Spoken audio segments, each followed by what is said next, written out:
এই যে আজকে রমজান চলে গেল, ঈদের দিন, এটাও কাটবে তো কিভাবে কাটবে? এই পর্যন্ত যে আল্লাহ পৌঁছার তৌফিক দিয়েছেন, শুকরিয়া তো এটা না।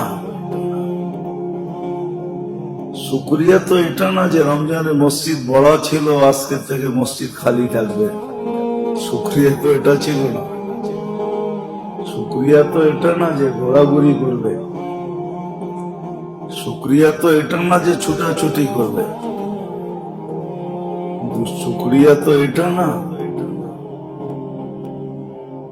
যে সব খোদাদ্রোহী কাজের ভিতরে সময়টা কাটাবে। উচিত তো হবে। এজন্যই মুসলমানের ঈদের ধারা, খুশির ধারা ভিন্ন রকম, অন্যের খুশির ধারা ভিন্ন রকম। মুসলমানের খুশি